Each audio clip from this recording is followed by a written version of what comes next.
Beaucoup d'adultes ont appris à refouler leurs émotions, mais ce n'est pas parce que nous avons toujours fait ainsi qu'il faut continuer. Et vous pouvez aujourd'hui aider votre enfant à accepter et mieux gérer ses émotions. C'est ce que nous allons voir dans cette nouvelle vidéo.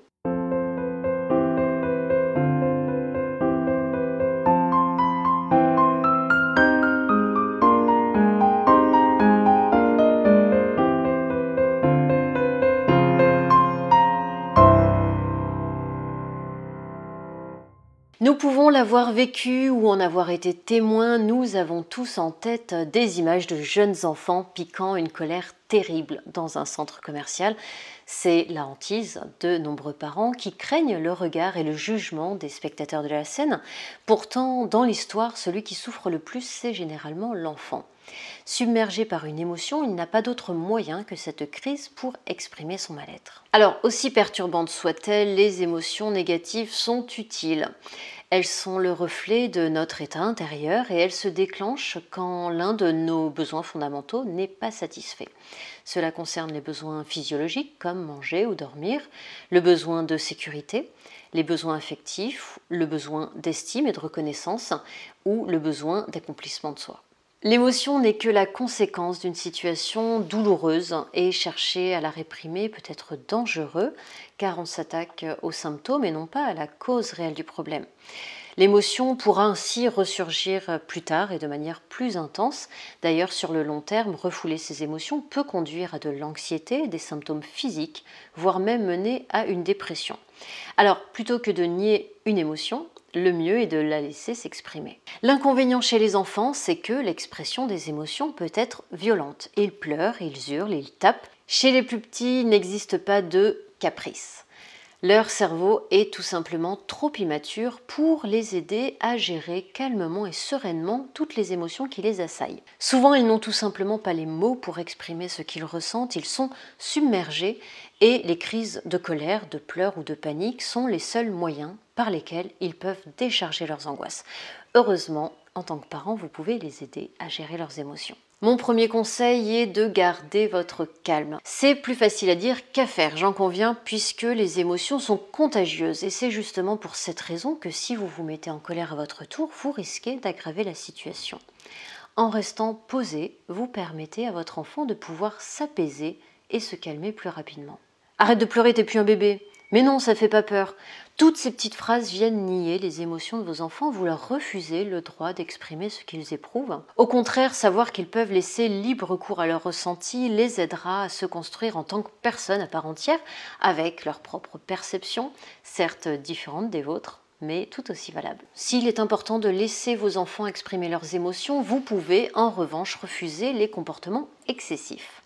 Expliquez à votre enfant qu'il a le droit d'être en colère, mais que cela ne l'autorise pas à taper ses copains par exemple. Proposez-lui de l'exprimer autrement, en dessinant ou en gribouillant ce qu'il ressent, en détournant sa colère vers un objet transitionnel, par exemple en serrant une balle en mousse très fort ou en tapant dans un coussin de colère, ou alors en pratiquant des exercices de respiration qui l'apaiseront. Et enfin, je ne peux pas ne pas parler des huiles essentielles qui sont très efficaces dans la gestion des émotions. Il y a des kits spécifiques pour les enfants et des huiles essentielles à connaître qui peuvent être utiles, y compris pour les adultes. Je vous invite à regarder les autres vidéos à ce sujet si vous souhaitez explorer cette voie non médicamenteuse. Après une crise de pleurs ou de colère, rien de mieux qu'un câlin. Même s'il est calmé, votre enfant reste bouleversé par ce qu'il vient de vivre et se sentir entouré lui fera le plus grand bien. D'autant que pendant ce contact rapproché, le cerveau de votre enfant va produire de la dopamine, de l'ocytocine, de la sérotonine et des endorphines. Un véritable cocktail de molécules du bonheur. En effet, elles contribuent à réduire l'anxiété et le stress, à réguler les émotions et à apaiser les tensions. Un enfant qui exprime une émotion, même violemment, c'est un enfant qui communique. En l'aidant à mettre des mots sur ce qu'il ressent, vous lui permettrez petit à petit de passer de la réaction violente à la verbalisation. Et pour cela, il existe différents outils qui permettent aux enfants d'identifier clairement leurs émotions. Chez Miel Citron, nous aimons particulièrement le jeu Emoticart. Grâce à ces cartes illustrées, l'enfant peut, à partir de 6 ans, visualiser les émotions désagréables qui le traversent, choisir les émotions agréables qu'il souhaiterait ressentir et trouver des astuces pour y parvenir. Pour les plus jeunes qui n'ont pas encore le vocabulaire pour dire ce qu'ils ressentent, vous pouvez les aider en formulant à leur place l'émotion. Par exemple, si vous voyez votre petit s'agacer sur un jeu de construction, vous pouvez lui dire « Je vois que tu cherches à construire cette tour et qu'elle n'arrête pas de tomber et cela te met en colère ». Se sentir compris l'aidera à prendre confiance en lui. Et enfin, profitez des moments calmes pour aborder le thème des émotions sans en avoir l'air. Tous les prétextes sont bons pour inciter votre enfant à en parler. Un dessin animé qu'il a vu, un livre que vous auriez lu ensemble, ou une scène du quotidien dont vous avez été témoin. Demandez-lui pourquoi, à son avis, tel personnage a agi de telle façon, comment lui aurait pu réagir ou ce qu'il aurait pu faire à la place.